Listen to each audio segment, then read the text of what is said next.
আপনি কি জানেন 1947 সালে ইন্ডিয়া থেকে যখন পাকিস্তান আলাদা হয় তখন মোহাম্মদ আলী জিন্নাহ ক্যান্সারে আক্রান্ত ছিলেন এবং ইন্ডিয়া থেকে পাকিস্তান আলাদা হওয়ার ঠিক এক বছর পর 1948 সালে মোহাম্মদ আলী জিন্নাহ ক্যান্সারে আক্রান্ত হয়ে মারা যান। আর তখনকার সময়ে মানুষজন যদি জানতো মোহাম্মদ আলী জিন্নাহ ক্যান্সারে আক্রান্ত তাহলে পাকিস্তান নামক দেশটার সৃষ্টি হতো না।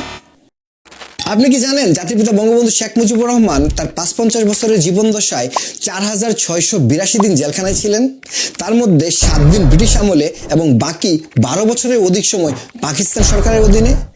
আর এই গাড়তারা ব্যক্তিটির জন্ম না হলে বাংলাদেশ নামক দেশটার সৃষ্টি হতো না। আপনি কি জানেন ১৯৭১ সালে ডক্টর মোহাম্মদ ইউনূস ৩০ বছরের যুবক হয়েও কেন তিনি মুক্তিযুদ্ধে অংশগ্রহণ করেননি? আপনি কি জানেন ডক্টর মোহাম্মদ ইউনূস ২০২৪ সালে আগস্ট মাসে প্যারিসে একটা সার্জারি করান এবং সেই সার্জারি সম্পর্কে বাংলাদেশের মানুষকে বিস্তারিত কিছু জানাননি, কিন্তু কেন? আপনি কি জানেন ২০২৪ সালে জুলাই আগস্ট আন্দোলনে আপনাকে ইমোশনালি ব্ল্যাকমেল করা হয়েছিল? আপনি কি জানেন ২০২৪ সালে জুলাই আগস্ট আন্দোলনের পিছনে একজন মাস্টারমাইন্ড ছিল? আপনি কি জানেন ২০২৪ সালে জুলাই আগস্ট আন্দোলনে সর্বস্তরের মানুষ কেন রাস্তায় নেমে এসেছিল?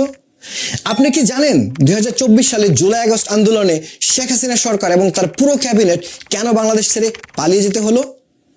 এই সব কিছু বিস্তারিত আলোচনা করব আজকে আমার এই ভিডিওতে, আশা করি সাথেই থাকবেন। ঘটনা শুরু হয় ২০২৪ সালের জুন মাসের ৫ তারিখে। বাংলাদেশ হাইকোর্ট একটা রায়কে অবৈধ ঘোষণা করে, আর এই রায় যেন বাংলাদেশের সংবিধানকে অবৈধ ঘোষণা করে দিল।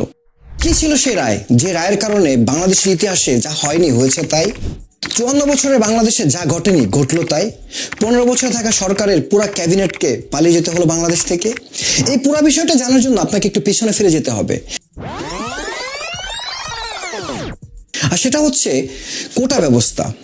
বাংলাদেশ সিভিল সার্ভিসে কোটা ব্যবস্থা বলতে বাংলাদেশের মুক্তিযোদ্ধাদের বংশধর, ধর্মীয় জাতিগত সংখ্যালঘু, অনগ্রসর জেলা, প্রতিবন্ধী গোষ্ঠী প্রভৃতি সম্প্রদায়ের জন্য বাংলাদেশ সিভিল সার্ভিসে একটা বিদ্যমান কোটা ব্যবস্থা। এটি প্রান্তিক জনগোষ্ঠীর জন্য সরকার কর্তৃক একটি ইতিবাচক কর্মপরিকল্পনা মাত্র, যার হার ছিল মুক্তিযোদ্ধার সন্তানরা ছিল ৩০%, নারী 10%, জেলা 10%, ক্ষুদ্র জাতিগোষ্ঠী ৫% এবং প্রতিবন্ধী 1%, টোটাল ৫৬%। আর এই কোটার হারকে কেন্দ্র করেই শুরু হয় ছাত্রদের আন্দোলন। ছাত্রদের আন্দোলনের মুখে ২০১৮ সালে তৎকালীন প্রধানমন্ত্রী শেখ হাসিনা এই কোটা প্রথাকে বাতিল করে এক পরিপত্র জারি করেন এবং ওই পরিপত্রের বৈধতা চ্যালেঞ্জ করে মুক্তিযোদ্ধার ৭ জন সন্তান ২০২১ সালে হাইকোর্টে রিট করেন এবং সেই রিটেরই রায় দেন ২০২৪ সালে জুন মাসের ৫ তারিখে ওই পরিপত্রকে অবৈধ ঘোষণা করেন। আর তাতেই শুরু হয় দ্বিতীয় দফা আন্দোলন। ৬ জুন মঙ্গলবার ২০২৪ সাল হাইকোর্টের ওই রায়ের প্রতিবাদ জানিয়ে মেধাভিত্তিক নিয়োগ বহাল রাখার দাবিতে এক বিক্ষোভ সমাবেশের আয়োজন করে ঢাকা বিশ্ববিদ্যালয়ের ছাত্ররা, এবং সেই বিক্ষোভ আয়োজন থেকেই শুরু হয় আন্দোলন এবং সেই আন্দোলন চলতে থাকে সারা দেশে। ১৪ জুলাই রবিবার গণভবনে অনুষ্ঠিত সংবাদ সম্মেলনে প্রধানমন্ত্রী শেখ হাসিনা বলেন, কোটা বিষয়ে আমার কিছু করার নেই। তিনি আরো বলেন, মামলার পর আদালত যে রায় দেন এতে নির্বাহী বিভাগের কিছু করার থাকে না। তিনি আরেক প্রশ্নের জবাবে বলেন, মুক্তিযোদ্ধার নাতিপুতিরা চাকরি পাবে না, তাহলে কি রাজাকারের নাতিপুতিরা চাকরি পাবে? আর শেখ হাসিনার এই কথার কারণে আপনার আন্দোলন রূপ নেয় এক অন্য লেভেলে। ১৫ জুলাই সোমবার বেলা ২টায় রাজধানীর ধানমন্ডিতে আওয়ামী লীগ সভানেত্রীর কার্যালয়ে এক সংবাদ সম্মেলনে কোটা সংস্কারের দাবিতে আন্দোলনকারীদের রাজাকারের জবাব ছাত্রলীগে দেবে এমন মন্তব্য করেন তৎকালীন সাধারণ সম্পাদক ওবায়দুল কাদের। তিনি আরো বলেন, আন্দোলন থেকে আত্মস্বীকৃত রাজাকার ও ঔদ্ধত্যপূর্ণ মানসিকতার আচরণের প্রকাশ ঘটেছে, যার জবাব দেওয়ার জন্য ছাত্রলীগ প্রস্তুত আছে। এবং ওবায়দুল কাদেরের এই কথার পর ছাত্রদের এই কোটা বিরোধী আন্দোলন রূপ নেয় এক অন্য লেভেলে। ১৭ জুলাই বুধবার জাতির উদ্দেশ্যে ভাষণ দেন প্রধানমন্ত্রী শেখ হাসিনা। ৬ জন নিহত হওয়ার ঘটনায় বিচার বিভাগীয় তদন্তের জন্য তিনি নির্দেশ দেন। একই সঙ্গে আন্দোলনকারীদের সর্বোচ্চ আদালতের রায় আসা পর্যন্ত শান্ত থাকার আহ্বান জানান। প্রায় ৮ মিনিটের প্রধানমন্ত্রীর এই ভাষণে তিনি বলেন, আমার বিশ্বাস আমাদের ছাত্র সমাজ উচ্চ আদালত থেকে ন্যায় বিচারই পাবে, তাদের হতাশ হতে হবে না। ১৯ জুলাই শুক্রবার কোটা সংস্কারের দাবিতে আন্দোলনরত শিক্ষার্থীদের কমপ্লিট শাটডাউন বা সর্বাত্মক কর্মসূচি ঘিরে ঢাকায় ব্যাপক সংঘর্ষ, ভাঙচুর, গোলাগুলি, মারামারি, হানাহানি এবং কার্যত ঢাকা ছিল অচল, একেবারে থমথমে অবস্থা। সারা বাংলাদেশে আন্দোলন ব্যাপক হারে ছড়িয়ে পড়ে। ২০ জুলাই শনিবার দিন দেশ জুড়ে কারফিউ জারি করা হয় এবং সাধারণ ছুটি ঘোষণা করা হয়। রাজধানী ঢাকাতেও এবং সারা বাংলাদেশের বিভিন্ন জায়গায় আন্দোলন চলতে থাকে, মারামারি গোলাগুলি চলতেই থাকে। এটা 23শে জুলাই মঙ্গলবার কোটা প্রথা সংস্কার করে এক প্রজ্ঞাপন জারি করা হয়, যা আপনারা স্ক্রিনে দেখতে পাচ্ছেন। এখানে মুক্তিযুদ্ধের কোটা যেখানে ছিল আপনার 30%, সেখানে করা হয় 5% এবং বাকি অন্যান্য 2%, টোটাল 7% রাখা হয়। সর্বমোট কোটা যেখানে ছিল 56%, সেখান থেকে সর্বমোট 7% কোটা রেখে 93% মেধাভিত্তিক নিয়োগের প্রজ্ঞাপন জারি করা হয়। কিন্তু তারপরেও এই আন্দোলন চলতে থাকে, কারণ আন্দোলনের উদ্দেশ্য ছিল অন্য কিছু। 29শে জুলাই সোমবার জামাত শিবিরকে নিষিদ্ধ করার জন্য 14 দলের বৈঠক হয় এবং 6 জন সমন্বয়ককে ডিবি হেফাজতে নেওয়া হয়।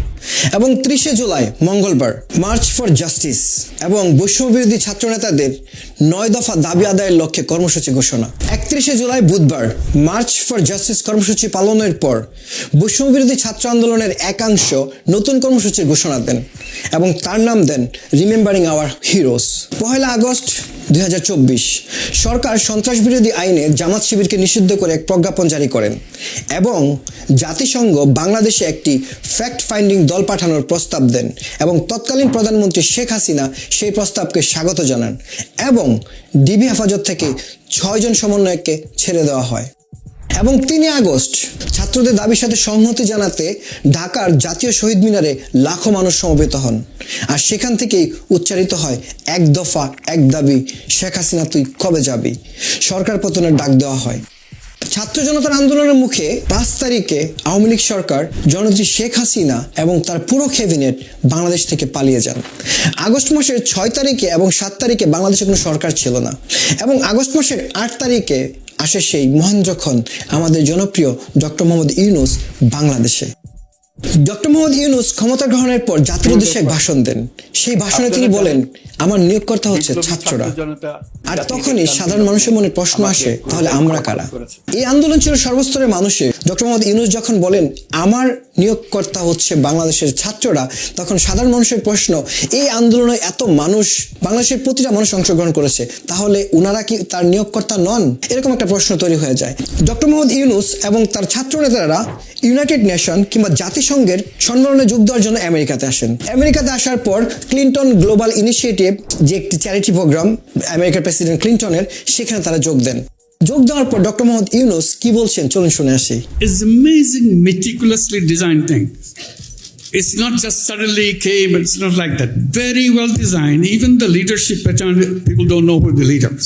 ডক্টর মোহাম্মদ ইউনূস এখানে বলছেন বাংলাদেশে জুলাই আগস্টে যে আন্দোলন হয়ে গেছে, সেই আন্দোলনটি ছিল মেটাকুলাসলি ডিজাইন, মানে এই আন্দোলনটা খুব সূক্ষ্মভাবে পরিকল্পিত ছিল। এই আন্দোলনকে এতটা চমৎকারভাবে ডিজাইন করা হয়েছে, ডিজাইনের কারণে বাংলাদেশের প্রতিটা জনগণ সে আন্দোলনকে স্বতঃস্ফূর্তভাবে স্বাগত জানিয়েছে এবং সে আন্দোলনে অংশগ্রহণ করেছে। আর সেই আন্দোলনের মাস্টারমাইন্ড হিসেবে পরিচয় করিয়ে দেন মাহফুজ আলমকে। আমরা যদি এই মেটাকুলাসলি ডিজাইনকে আরেকটু খোলামেলাভাবে বলি, তাহলে বলতে পারি পৃথিবীতে যে কোনো কোম্পানি কোনো একটা প্রোডাক্ট বাজারে লঞ্চ করার আগে সেই কোম্পানি প্রথমে চিন্তা করে সেই প্রোডাক্টটা কেমন হবে, সেই প্রোডাক্টটা কারা কিনবে, সেই প্রোডাক্টটা কোথায় বিক্রি করা হবে এবং সেই প্রোডাক্টটা কারা মার্কেটিং করবে। এরকম একটা প্ল্যান ডিজাইন করার পরেই একটা কোম্পানি তখন সেই প্রোডাক্টটা বাজারে নিয়ে আসে। যেরকম ভাবে জুলাই আগস্টের এই বৈষম্য বিরোধী কোটা আন্দোলন আমাদের সামনে এসেছে। আপনারা হয়তো বা ব্যাপারটা বুঝতে পারছেন না, আমরা একটু ক্লিয়ার করে বলি। এখানে যদি আমি বলি যে বাজার, যে বাজারে প্রোডাক্টটা ছাড়া হবে সেই বাজারটা কোথায়, সেই বাজারটা হচ্ছে বাংলাদেশের স্কুল, কলেজ, বিশ্ববিদ্যালয়। আমি যদি বলি আপনাকে সেই প্রোডাক্টটা কি, সেই প্রোডাক্টটা হচ্ছে কোটা। আমি যদি বলি আপনাকে সেই প্রোডাক্টটা কারা কিনবে, আমি যদি বলি আপনাকে সেই প্রোডাক্টটা কিনবে বাংলাদেশের সাধারণ স্কুল, কলেজের শিক্ষার্থী এবং সাধারণ মানুষ। আর আমি যদি বলি আপনাকে সেই প্রোডাক্টটা কে মার্কেটিং করবে, সেই প্রোডাক্টটা মার্কেটিং করবে এই আন্দোলনের পেছনে যারা ছিল তারাই। আশা করি বুঝতে পেরেছেন সেই আন্দোলনটাকে মেটাকুলাসলি ডিজাইন কেন বলা হয়েছে। তার কারণ এই আন্দোলনটাকে কমপ্লিটলি খুব সুন্দরভাবে পরিকল্পনা করে আমাদের সামনে নিয়ে আসা হয়েছে। আর আমরা আমাদের ইচ্ছা বা অনিচ্ছায় হোক, ইমোশনালি হোক, আর যেভাবে হোক, আমরা সেই আন্দোলনকে স্বাগত জানিয়েছি, আমরা সেই আন্দোলনে স্বতঃস্ফূর্তভাবে অংশগ্রহণ করেছি। ডক্টর মোহাম্মদ ইউনূস এই পর্যন্ত যা বললেন এটা সম্পূর্ণ যৌক্তিক। আমার কাছে মনে হয়েছে বাংলাদেশে এত বড় একটা রিভলিউশন হয়ে গেল এবং সেই রিভলিউশনের বিহাইন্ডে কি ছিল সেটা উনি বিশ্বকে জানিয়েছেন, খুবই সুন্দর। বাট ডক্টর মোহাম্মদ ইউনূস যখন ওয়ার্ল্ড ইকোনমিক ফোরামে যান, সেখানে গিয়ে তিনি কি বলেন চলুন শুনে আসি। There's no leadership. Usually when you have a student movement or any movement, there's a leader, there's a sub-leader, they have instruction. There are no instructions. Doctor Mohammad Yunus world economic ফোরামে বলছেন যে এই আন্দোলনের পেছনে কোনো নেতা ছিল না। ওনার মুখের এক্সপ্রেশন দেখুন, একজন অভিনেতা একটা অভিনয়কে যেভাবে ফুটিয়ে তোলেন, ডক্টর মোহাম্মদ ইউনূস ওনার মুখের এক্সপ্রেশনে সেটা ফুটিয়ে তুলছেন। এই আন্দোলন জনগণের ছিল, স্বতঃস্ফূর্ত আন্দোলন। এই আন্দোলনে কোনো নেতা ছিল না, কোনো লিডার ছিল না, এই আন্দোলনের পিছনে কেউ ছিল না। তো doctor Mohammad Yunus world economic ফোরামে বলছেন যে আন্দোলনের পিছনে কেউ ছিল না। আবার তিনি মাহফুজ আলম যে নেতা, যে মাস্টার মাইন্ড, তাকে পরিচয় করে দিলেন আমেরিকাতে ক্লিন্টন গ্লোবাল ইনিশিয়েটিভে যে এটা একটা মেটাকুলাসলি ডিজাইন আন্দোলন ছিল। আবার এই ব্যক্তিটি বলছেন ওয়ার্ল্ড ইকোনমিক ফোরামে যে আন্দোলনের পিছনে কোনো নেতা ছিল না, কোনো লিডার ছিল না, এই আন্দোলনটা ছিল সম্পূর্ণ জনগণের আন্দোলন। তো আমি কি বলতে পারি এখানে ডক্টর মোহাম্মদ ইউনূস মিথ্যা বলছেন, নাকি মাস্টার মাইন্ড যে তাকে হাইড করা হচ্ছে? এই পর্যন্ত ঠিক। এখানে থেকে আরেকটু সামনে যাই। Doctor Mohammad Yunus world government summit যেটা দুবাইতে অনুষ্ঠিত হয়েছে, সেই অনুষ্ঠানে উনি কি বলেছেন শুনুন। When was that exact point that It started in the 5th of August. And I got the first call and the second call. On the third call, they said, look, we have been trying and you are refusing it. We have been searching for everything. But everybody said, no, this is the best solution. He has to come. And we have given our lives, these young people, etc. All the description of what happened. Then I felt a little bad that I'm refusing this. So I said, okay, you have sacrificed your life and give blood. Despite my reluctance to do that, I'll accept it. And I was concentrating on my work, as I do, on the issues, microcredit, social business, how to transform the economy completely, overhaul the things. In a way, it changes the perspective of the entire world. So while I was doing this, I was designing the Paris Olympic as a social business Olympic, so that it's good for people. It's not just entertainment and so on. Doctor Mohammad Yunus দুবাইতে world government সামিটে বলছেন এই আন্দোলন সম্পর্কে ওনার কোনো আইডিয়াই ছিল না। এই আন্দোলন কেন হচ্ছে, কি কারণে হচ্ছে, উনি তেমন একটা নলেজেবল ছিলেন না। বাট উনি ব্যস্ত ছিলেন প্যারিসে অলিম্পিক নিয়ে, ওনার আপন জগতে পৃথিবীকে 3-0 কম্বাইনে সাজানোর জন্য উনি যে কাজ ভালোবাসেন সেই কাজে ব্যস্ত ছিলেন। আসলে কি ডক্টর মোহাম্মদ ইউনূস বাংলাদেশের জুলাই আগস্টে যে আন্দোলন হলো সেই আন্দোলন সম্পর্কে কিছু জানতেন না?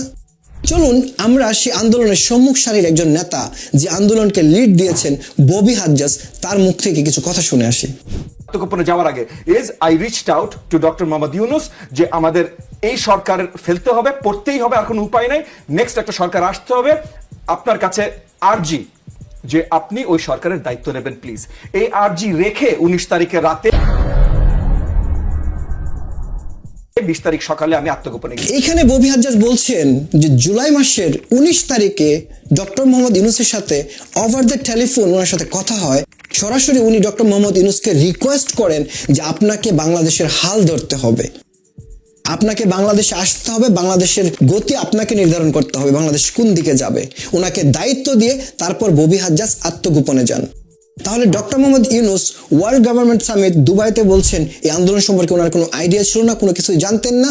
উনি প্যারিসে ছিলেন, আন্দোলন শেষে ছাত্ররা ওনাকে ফোন করছে, উনি বাংলাদেশে এসে দায়িত্ব গ্রহণ করছেন, যার জন্য তিনি রিগ্রেট ফিল করতেছেন না। He was doing well and he is born for it, এরকম কিছু একটা, মানে ওনার জন্ম হয়েছে যে ভালো কিছু করার জন্য। তো উনি ভালো কিছু করার জন্য, বাংলাদেশকে রিভিল করার জন্য এখানে আসছেন। এই ডক্টর মোহাম্মদ ইউনূস আমেরিকাতে ক্লিন্টন গ্লোবাল ইনিশিয়েটিভে বললেন এই আন্দোলনের পিছনে মাস্টারমাইন্ড ছিল। আবার এই তিনি ওয়ার্ল্ড ইকোনমিক ফোরামে বললেন মাস্টারমাইন্ড ছিল না। আবার দুবাই গভর্নমেন্ট সামিটে বলছেন এই আন্দোলন সম্পর্কে ওনার কোনো আইডিয়া ছিল না। বাট ববি হাজ্জাজ বলছে জুলাইয়ের 19 তারিখে ওনার সাথে তার কনভারসেশন হয় এবং বাংলাদেশের হাল ধরার জন্য ববি হাজ্জাজ তাকে রিকোয়েস্ট করেন। তাহলে কি ডক্টর মোহাম্মদ ইউনূস মিথ্যা বলছেন? আপনার কি মনে হয়? আমরা আরেকজনের কথা শুনি, আরেকজন ব্যক্তি যে আন্দোলনের সম্মুখ সারির নেতা, সে হচ্ছেন আব্দুল হান্নান মাসুদ। সে কি বলে একটু শুনি। মুশকিল ফজল আনসারী ভাইয়ের মাধ্যমে ডক্টর মোহাম্মদ ইউনূসের সাথে আমার প্রথম কথা হয়। উনি আমাদেরকে বলেন যে হচ্ছে সারা দেশের মানুষ তোমাদের সাথে আছে, তোমরা এগিয়ে যাও, তোমাদের যে কোনো সহযোগিতা আমাকে পাশে পাবে ইনশাল্লাহ। এখানে আব্দুল হান্নান মাসুদ বলছে ডক্টর মোহাম্মদ ইউনূসের সাথে তার কথা হয়েছে, জুলাই আগস্টের আন্দোলনের সময় তার সাথে কমিউনিকেট ছিল, ডক্টর মোহাম্মদ ইউনূস কানেক্টেড ছিলেন। সো ডক্টর মোহাম্মদ ইউনূস কি মিথ্যা বলছেন নাকি মাস্টারমাইন্ডকে হাইড করার চেষ্টা করছেন? আমি আসলে ঠিক বুঝতে পারতেছি না মিথ্যাটা কে বলছে। আপনারা কি বুঝতে পারছেন এই আন্দোলনের পিছনে মাস্টারমাইন্ড কে ছিল? এখান থেকে আমরা যদি আরেকটু সামনে যাই, এই আন্দোলনের সম্মুখ সারির আরেক নেতা নাহিদ ইসলাম, সে কি বলতেছে একটু চলুন শুনে আসি। কিন্তু আমি মনে করি যে এখানে অনেকগুলা ঘটনা ঘটানো হয়েছে দেখেই একটা প্রেক্ষাপট আসলে তৈরি হয়েছে, এবং মধ্যে দিয়ে কিন্তু ঢাকা বিশ্ববিদ্যালয়ের পুরা শিক্ষার্থীরা যুক্ত হয়েছে এবং ঢাকা শহরে একটা গণঅভ্যুত্থানের প্রস্তুতি আসলে তৈরি হয়েছে, একটা প্রেক্ষাপট তৈরি হয়েছে। নাহিদ ইসলাম এখানে বলতেছে জুলাই আগস্টের আন্দোলনে অনেক কিছুই ঘটানো হয়েছে, এই ঘটনাগুলো না ঘটাইলে তাহলে এই আন্দোলনের সফলতা আসতো না, বাংলাদেশের সর্বস্তরের মানুষ এই আন্দোলনে যোগ দিত না, কিংবা স্বতঃস্ফূর্তভাবে এই আন্দোলনকে স্বাগত জানাইতো না, রাস্তায় নেমে আসতো না। তার মানে ডক্টর মোহাম্মদ ইউনূস যে বললেন মেটাকুলাসলি ডিজাইন, সূক্ষ্মভাবে পরিকল্পনা করে এই আন্দোলনকে সফল করা হয়েছে, তাহলে নাহিদ ইসলামের কথায় কি বোঝা যায় যে আন্দোলনে কিছু ঘটনা ঘটানো হয়েছে যাতে মানুষ সেটাকে ইমোশনালি অ্যাটাচমেন্ট নিয়ে সে আন্দোলনের প্রতি আগ্রহ দেখায় কিংবা আন্দোলনের জন্য রাস্তায় নামে? সো নাহিদ ইসলামের কথায় ঘটানো হয়েছে। আমরা তার থেকে আরেকটু সামনে যেতে চাই, কি হয়েছে সেই ব্যাপারে আমরা কথা বলবো। জুলাই আগস্ট আন্দোলনের আরেক ফ্রন্টলাইন নেতা হাসিব আল ইসলাম, সে কি বলে চলুন আমরা একটু শুনে আসি। যদি মেট্রো রেলে আগুন না দেওয়া হতো, যদি পুলিশদেরকে না মারা হতো, তাহলে এই বিপ্লবটা এত সহজেই অর্জিত হতো না, কিংবা ফ্যাসিবাদের পতন নিশ্চিত করা যেত না। হাসিব আল ইসলাম বলছে যে এই আন্দোলনে যদি তারা মেট্রো রেলে আগুন না দিত, পুলিশকে হত্যা না করতো, তাহলে এই আন্দোলনের সফলতা আসতো না। নিয়মের ব্যত্যয় ঘটিয়ে তারা সেই আন্দোলন করেছে, মানুষকে মেরেছে এই আন্দোলনের সফলতার জন্য। অ্যান্ড ডক্টর মোহাম্মদ ইউনূস বলছেন মেটাকুলাসলি ডিজাইন আন্দোলন, সূক্ষ্ম পরিকল্পনা, চমৎকারভাবে ডিজাইন করা আন্দোলনের সফলতার জন্য যা করা প্রয়োজন তারা তাই করেছে। কিন্তু আমার প্রশ্ন হলো, নিয়মের ব্যত্যয় ঘটিয়ে ছাত্রদের দিয়ে এই মরণ খেলা, এই যে হাজারের অধিক মানুষের জীবন গেল, এটার পিছনে কে ছিল? এই মাস্টারমাইন্ড কে ছিল? আপনারা কি বুঝতে পারছেন? আপনাদের মাথায় কি আসছে কে ছিল মাস্টারমাইন্ড? এই আন্দোলনের পিছনে আসল মাস্টারমাইন্ড কে ছিল? আমরা এই আন্দোলনের আরেকজন নেতা যে কিনা ফ্রন্টে ছিলেন, আসিফ মাহমুদ, এই সরকারের বর্তমান উপদেষ্টা, তার একটা ইন্টারভিউতে সে কি বলছে চলুন শুনে আসি। এখন আমার মূলত যোগাযোগ হয় আমেরিকান এম্বাসির কয়েকজনের সাথে। আমাদের তো এমনকি সশস্ত্র বা অভ্যুত্থানের প্রস্তুতিও ছিল। 5 তারিখ যদি আমরা সফল না হতাম, হয়তো আমরা অস্ত্র তুলে নেওয়ার ঘোষণা দিতাম। আসিফ মাহমুদ তার ইন্টারভিউতে সে বলছে এই আন্দোলনের সময় সে আমেরিকান এম্বাসির সাথে যোগাযোগ রাখত, এবং এই আন্দোলন যদি সফল না হতো তাহলে তারা সশস্ত্র আন্দোলনের দিকে যেত, সেটার জন্য তারা প্রস্তুত ছিল। বাট আমার প্রশ্ন হচ্ছে, একজন বিশ্ববিদ্যালয় পড়ুয়া ছাত্র সাধারণ মানুষের কোটার জন্য আন্দোলন করছে, তার কি কাজ থাকতে পারে কিংবা তার কি প্রয়োজন আমেরিকান এম্বাসির সাথে কমিউনিকেশন রাখার জন্য, যোগাযোগ রাখার জন্য? এবং সেই আন্দোলন যদি সফল না হতো, তারা যে সশস্ত্র আন্দোলনে যেত তাদেরকে সে অস্ত্রকে সাপ্লাই দিত, কিংবা এই অস্ত্রকে অলরেডি তাদেরকে দেওয়া হয়েছে, তাদের হাতে কি অলরেডি সে অস্ত্র ডেলিভার করা হয়ে গিয়েছিল? আমার এই প্রশ্ন আমি জানতে চাই আপনাদের কাছে, আপনাদের কি মনে হয় একজন বিশ্ববিদ্যালয় পড়ুয়া ছাত্র কেন এই এক সাধারণ মানুষের সাধারণ কোটার আন্দোলনে আমেরিকান এম্বাসির সাথে যোগাযোগ রাখবে, আবার সশস্ত্র আন্দোলনের জন্য তারা প্রস্তুত থাকবে? এই বিষয়টাকে ক্লিয়ার করার জন্য আমি আপনাদেরকে আরেকটা ক্লিপ দেখাতে চাই। আমেরিকান প্রেসিডেন্ট ডোনাল্ড ট্রাম্প সে কি বলে। $29 million to strengthen the political landscape in Bangladesh. এখানে ডোনাল্ড ট্রাম্প বলছে বাংলাদেশের পেছনে USAIDর মাধ্যমে বাংলাদেশে রাজনৈতিক প্লট পরিবর্তন করার জন্য $29 মিলিয়ন আমেরিকান সরকার খরচ করেছে। তো আমেরিকান সরকারের টাকা অবভিয়াসলি কারণ বাজারে কোনো ব্যবসায়ীর কাছে যাবে না, আমেরিকান এম্বাসির মাধ্যমে সেই টাকাটা বন্টন করা হয়েছে। এন্ড আসিফ মাহমুদ বলছেন যে তার যোগাযোগ ছিল আমেরিকান এম্বাসির সাথে। আমার খুব জানার ইচ্ছে, আমেরিকান প্রেসিডেন্ট ডোনাল্ড ট্রাম্প যে বললেন $29 মিলিয়ন বাংলাদেশের পিছনে খরচ করা হয়েছে বাংলাদেশের রাজনৈতিক প্লট পরিবর্তন করার জন্য, সেই টাকাটা কাদের হাতে এসেছে? আসিফ মাহমুদ যে বললেন তারা সশস্ত্র আন্দোলনের জন্য প্রস্তুত ছিলেন, তাদেরকে কি অলরেডি অস্ত্র দেওয়া হয়েছিল? তা না হলে তারা কিভাবে সশস্ত্র আন্দোলনের জন্য এত দ্রুত সময়ের মধ্যে তৈরি হয়ে যেতেন?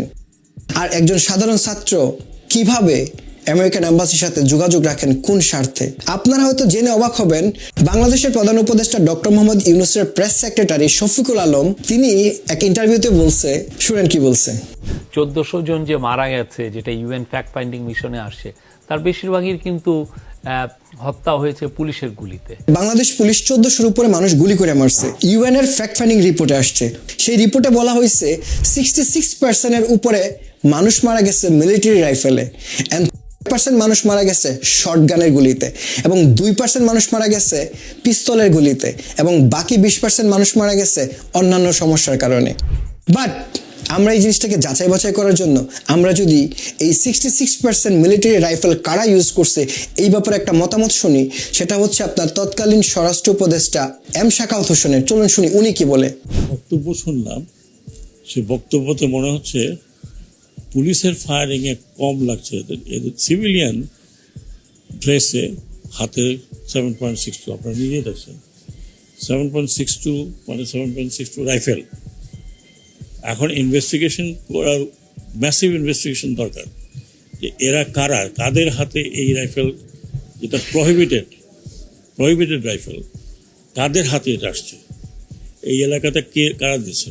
এখানে শটগানও আছে, এখানে আমি যে কজনের দেখলাম, আমাদের ডাক্তার সাহেব যেগুলো দেখালেন এগুলো পুরো বুলেট 7.62। তো এইটা খুবই আমি বলবো যে উদ্বেগজনক।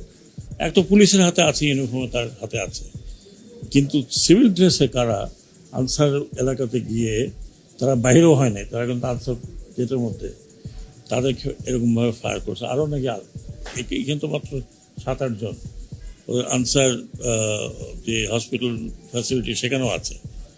এটা খুবই মারাত্মক। মানে তার মানে হচ্ছে যে আমরা সিভিলিয়ানকে আর্ম করেছি।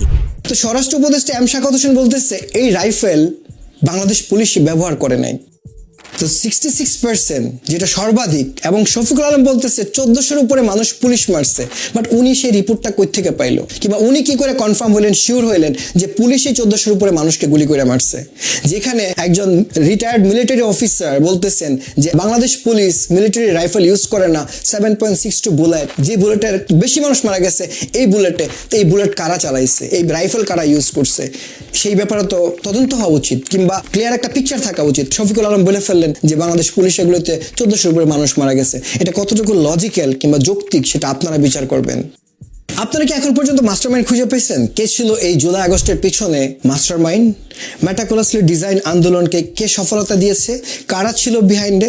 আমার ধারণা আপনারা হয়তো বুঝতে পারছেন কিছুটা। পুরো বিষয়টা আপনারা যদি ভালোভাবে পর্যালোচনা করেন তাহলে আপনারা হয়তো বা ইতিমধ্যে এই মেটাকুলাসলি ডিজাইন আন্দোলনের পিছনে মাস্টারমাইন্ড কে ছিল তাকে আপনারা চিহ্নিত করতে পেরেছেন, নাকি করতে পারেন নাই। মাস্টারমাইন্ডটা কে ছিল? মাস্টারমাইন্ড যেই হোক, চলুন আমরা ডক্টর মোহাম্মদ ইউনূস সম্পর্কে আরেকটু বিস্তারিত জেনে আসি যে উনি কোথায় ছিলেন, কিভাবে ছিলেন, জুলাই আগস্টের আগে ওনার অবস্থান কি ছিল। মে মাসের 16 তারিখে ডক্টর মোহাম্মদ ইউনূসের গ্রামীণ কল্যাণে 666 কোটি টাকার কর ফাঁকির মামলার প্রথম দিনের শুনানি শেষ হয়। এই বিষয়ে পরবর্তী শুনানির জন্য আগামী 16 ও 21 জুলাই দিন নির্ধারণ করেন হাইকোর্ট। 16 জুলাই 2024 গ্রামীণ টেলিকম ওয়ার্কার্স প্রফিট পার্টিসিপেশন ফান্ডের প্রায় 25 কোটি 22 লাখ টাকা আত্মসাতের অভিযোগে মোহাম্মদ ইউনূস সহ 14 জনের বিরুদ্ধে দায়ের করা মামলার বিচার শুরু 5 আগস্ট দিন ধার্য করেন ঢাকার একটি আদালত। তখন ডাক্তার মোহাম্মদ ইউনূস আদালতে উপস্থিত ছিলেন। ডক্টর মোহাম্মদ ইউনূস বলেন, আমরা দেখতে পাচ্ছি ন্যায় বিচার পাচ্ছি না। এর ব্যাকগ্রাউন্ডে কি আছে, কিভাবে আছে সেটা দেশের মানুষ সবাই বুঝেন, তারা বুঝে নেবেন। এটা ভালো লাগলো যে আজকে ওই লোহার খাঁচার ভেতরে আমাকে ঢোকায় নাই। খাঁচার বিষয়টি আমি বারবার বলতে থাকবো, কারণ এটা জাতির জন্য মস্ত বড় অপমান। এই অপমান আমাদের সহ্য করা উচিত না। তারপর উনি চলে গেলেন প্যারিসে। 23 জুলাই মঙ্গলবার 2024 আন্দোলনকারীদের পক্ষে তৎপর হওয়ার জন্য বিশ্ব নেতাদের আহ্বান জানান ডক্টর মোহাম্মদ ইউনূস। ডক্টর মোহাম্মদ ইউনূস বলেন, যারা প্রতিবাদ করার অধিকার প্রয়োগ করছে তাদের বিরুদ্ধে সহিংসতা বন্ধ করার জন্য বিশ্ব নেতা এবং জাতিসংঘের তাদের এখতিয়ারের মধ্যে যা কিছু আছে সবকিছু করার জন্য আমি আহ্বান জানাচ্ছি। জরুরি ভিত্তিতে আপনারা এইসব হত্যাকাণ্ড যা সংঘটিত হয়েছে তা তদন্ত করার জন্য ব্যবস্থা নিন। ডক্টর মোহাম্মদ ইউনূসের প্রতিবাদ। 23 জুলাই মঙ্গলবার 2024 ডক্টর মোহাম্মদ ইউনূস 19 জুলাই কথা বলছেন ববি হাজ্জাজের সাথে, আর উনি বিবৃতি দিচ্ছেন 23 জুলাই। নোট করেন। 25 জুলাই ডক্টর মোহাম্মদ ইউনূস প্যারিসের একটা রাস্তার নামকরণ করেন নিজের নামে এবং তিনি সেখানে উপস্থিত ছিলেন। জুলাই আগস্ট আন্দোলনে ডক্টর মোহাম্মদ ইউনূসের প্রতিবাদ ছিল এইটুকুই। তারপরে তিনি চলে গেলেন আপন দুনিয়াতে ব্যস্ত হতে। উনি ছিলেন প্যারিসের অলিম্পিক নিয়ে ব্যস্ত। তারপরে উনি আমাদের বাংলাদেশকে ঠিক করার জন্য, বাংলাদেশকে রিবিল করার জন্য জুলাই 8 তারিখে বাংলাদেশে আসেন। আগস্টের 8 তারিখে যখন ডক্টর মোহাম্মদ ইউনূস বাংলাদেশের এয়ারপোর্টে নামেন, ওনার কথা শোনার পরে মনে হচ্ছিল যে বাংলাদেশ আসলেই পরিবর্তন হবে। উনি বাংলাদেশের ক্ষমতা চান না, বাংলাদেশে থাকতেও চান না। আমরা বাংলাদেশের জনগণ যদি ওনার কথা না শুনি তাহলে উনি চলে যাবেন। বাংলাদেশকে রিবিল করার জন্য, নতুন বাংলাদেশ তৈরি করার জন্য শুধু উনি থেকে যাচ্ছেন। আসলে কি ডক্টর মোহাম্মদ ইউনূস বাংলাদেশকে রিবিল করার জন্য, নতুন বাংলাদেশ বানানোর জন্য থেকে গেলেন, নাকি অন্য কিছু? আমি যদি আপনাদেরকে প্রশ্ন করি 1971 সালে যখন মুক্তিযুদ্ধ হয় তখন ডক্টর মোহাম্মদ ইউনূস কোথায় ছিলেন? উনি তখন 30 বছরের যুবক, বাট উনি তখন যুদ্ধে ছিলেন না, বাংলাদেশের মুক্তিযুদ্ধের পক্ষে ছিলেন না, উনি ছিলেন লন্ডনে ব্যস্ত। বাংলাদেশ যদি 1971 সালে পাকিস্তানের কাছ থেকে স্বাধীনতা অর্জন না করতো, ডক্টর মোহাম্মদ ইউনূসের কি হইতো? কিছুই হইতো না। 2024 সালে জুলাই আগস্টের আন্দোলনে আমরা সাধারণ মানুষ যারা এই আন্দোলনে স্বতঃস্ফূর্তভাবে অংশগ্রহণ করেছিলাম, যারা সামনের সারির নেতা ছিল, সেই আন্দোলন যদি সফল না হইতো তাদের কি হইতো? আর ডক্টর মোহাম্মদ ইউনূসের উনার কি হইতো? উনি তো ছিলেন প্যারিসে, উনার তো কিছুই হইতো না। যে গ্রামীণ ব্যাংক ডক্টর মোহাম্মদ ইউনূসকে নোবেল দিল, যে গ্রামীণ ব্যাংকের শাখা উনি পৃথিবীর প্রায় সব দেশেই খুলছেন, যে গ্রামীণ ব্যাংকের কারণে ডক্টর মোহাম্মদ ইউনূস পৃথিবীর কাছে পরিচিত পাইল, বিশ্ব নেতা থেকে শুরু করে বিশ্বমণ্ডলে তার একটা বায়োগ্রাফি তৈরি হইল, সেই ডক্টর মোহাম্মদ ইউনূস বা গ্রামীণ ব্যাংক বাংলাদেশকে কি দিচ্ছে? কখনো কি প্রশ্ন করছেন? ডক্টর মোহাম্মদ ইউনূস 5 আগস্টের আগে বাংলাদেশের জন্য কি করছে, কোন জায়গায় কি করছে, একটু আমার কমেন্ট সেকশনে জানায়েন, আমার জানার খুব ইচ্ছা। আপনারা যারা বলতেছেন ডক্টর মোহাম্মদ ইউনূস অনেক বড় মনের মানুষ, আমি সে ওনার এটাই জানতে চাচ্ছি উনি কি করেছেন। আপনাদেরকে জানিয়ে রাখি, গ্রামীণ ব্যাংকের 25% মালিকানা ছিল বাংলাদেশ সরকার। বাংলাদেশ সরকার মানে বাংলাদেশের জনগণ, মানে আমি আপনি ছিলাম গ্রামীণ ব্যাংকের 25% মালিক। ডক্টর মোহাম্মদ ইউনূস ক্ষমতা আসার পর সংবিধান চেঞ্জ করে সেটাকে করছে 10%, মানে গ্রামীণ ব্যাংকের মালিক এখন আমরা 10%। বাংলাদেশের জনগণ গ্রামীণ ব্যাংকের 10% মালিক, 15% নাই হয়ে গেছে। আর ওনার যে 666 কোটি টাকার যে কর ফাঁকির মামলা ছিল সেটাও স্থগিত হয়ে গেছে। তো বেনিফিটেড কে হইছে? আর যদি সফলতা না আসতো আন্দোলনে, ক্ষতিগ্রস্ত কে হইতো? দুইটা প্রশ্ন আপনাদের কাছে। আপনারা কি মাস্টারমাইন্ড খুঁজে পাইছেন? এই আন্দোলনের পিছনে কে মাস্টারমাইন্ড ছিল? আশা করি খুঁজে পাইছেন। আর না পাইলে ভিডিওটা আবার দেখবেন, বোঝার চেষ্টা করবেন, নিজেকে প্রশ্ন করবেন যে আসলে কি হচ্ছে, আমার ভিডিওর মেসেজটা কি আপনাদের জন্য। চলে যাবার আগে বলে যেতে চাই আরেকটা কাহিনী, সেটা হচ্ছে আওয়ামী লীগ সরকারের আমলে যত কাহিনী হয়েছে, জুলাই আগস্টে যত হত্যা হয়েছে, সেই জন্য যদি শেখ হাসিনাকে দায়ী করেন কিংবা শেখ হাসিনা সবকিছু জানে মনে করেন, তাহলে ডক্টর মোহাম্মদ ইউনূসের সরকারের আমলে যা কিছু হবে সেটার জন্য তো ডক্টর মোহাম্মদ ইউনূস দায়ী থাকবে, কিংবা ওনার জানার কথা, তাই না? আপনারা সকলেই জানেন সেটা হচ্ছে সালমান এফ রহমান এবং আনিসুল হক আইনমন্ত্রী যে ছিলেন, তাদেরকে সদরঘাট থেকে ভারতে পালায় যাওয়া অবস্থায় নৌবাহিনী অ্যারেস্ট করে। কিন্তু ওনাদেরকে কি আসলে ওইখান থেকে অ্যারেস্ট করা হয়? চলুন এটা শুনে আসি আমরা তৎকালীন স্বরাষ্ট্র উপদেষ্টা এম শাখাওয়াত হোসেনের মুখ থেকে। দুজনকে সেনাবাহিনী আমাকে হ্যান্ড ওভার করেছিল। সেই দুজনের মধ্যে দুজনই এখন কারাগারে আছে। অত্যন্ত পাওয়ারফুল পিপল। কারা সেই দুজন? ল মিনিস্টার একজন, আরেকজন আপনার যে উপদেষ্টা ছিলেন সালমান এফ রহমান। তো এম শাখাওয়াত হোসেন এখানে ক্লিয়ারলি বলতেছেন যে বাংলাদেশ সেনাবাহিনী সালমান এফ রহমান এবং আইনমন্ত্রী আনিসুল হককে ওনার কাছে হ্যান্ড ওভার করেন। তাহলে সালমান এফ রহমান এবং আনিসুল হক কিভাবে পালায়া যায় সদরঘাটে? সালমান এফ রহমানের মুখের দাড়িও ফালাইয়া দেওয়া হয়েছে। এখন যদি সালমান এফ রহমান সবার সামনে এসে 2 দিন পরে বলে যে ইউনূস সরকার জোর করে আমার দাড়ি ফালাইয়া দিছে, তাহলে একটা মানুষের দাড়ি কতটা ইম্পর্টেন্ট যে দাড়ি রাখে সেই জানে। আপনার মুখে যদি দাড়ি থাকে, মুছ থাকে, এটা ফালাই দিলে আপনার চেহারাই চেঞ্জ হয়ে যায়। আর সালমান এফ রহমানের মতো ব্যক্তির মুখের দাড়ি ফালাইয়া দেওয়া, ওনাকে বিবস্ত্র করে দুনিয়ার সামনে দাঁড় করানো, পৃথিবীর সামনে দেখানো যে উনি পালিয়ে যাচ্ছিলেন, যার সত্য হইল সেনাবাহিনী সালমান এফ রহমান এবং আনিসুল হককে হ্যান্ড ওভার করছে। আপনারা তাদেরকে এখান থেকে নিয়ে ওইখানে নাটক সাজাইছেন যে ওরা পালায় যেতেছিল, এরকম কিছু একটা। তো এটা কি ডক্টর মোহাম্মদ ইউনূস জানতো? ডক্টর মোহাম্মদ ইউনূস কিংবা তার অ্যাডমিনিস্ট্রেশন জানতো? আপনি যদি মনে করেন যে না জানতো না, আপনি ডক্টর মোহাম্মদ ইউনূসকে বিশ্বাস করেন যে তার সরকার এটা জানতো না কিংবা ডক্টর মোহাম্মদ ইউনূস জানে না, তো শেখ হাসিনা যদি কালকে এসে বলে জুলাই আগস্ট এত মানুষের জীবন গেছে, এই ব্যাপারেও তো আমি অবগত ছিলাম না, আমিও তো জানতাম না। মাস্টারমাইন্ড পাইছেন আপনারা? যদি না পায়ে থাকেন, আরেকটা প্রশ্ন করি, সেটা হচ্ছে আপনি যদি ডক্টর মোহাম্মদ ইউনূসকে বিশ্বাস করেন যে সে জানতো না, তাহলে আপনি কেন শেখ হাসিনাকে বিশ্বাস করবেন না? সেও জানতো না জুলাই আগস্টে বাংলাদেশে যা হত্যা হয়েছে, যা কিছু হয়েছে, এগুলা স্বতঃস্ফূর্তভাবে মানুষ করছে কিংবা থার্ড পার্টি কেউ করছে। শেখ হাসিনার কথা কেন আপনি বিশ্বাস করবেন না? সবশেষে বলতে চাই, আপনি কি মাস্টারমাইন্ডকে খুঁজে পেয়েছেন? মাস্টারমাইন্ড কে ছিল? জুলাই আগস্ট আন্দোলনের পিছনে কে ছিলেন? কার মেটাকুলাসলি ডিজাইনের কারণে এই বাংলাদেশের এত মানুষের জীবন গেল, এত মানুষ পঙ্গুত্ব বরণ করলো?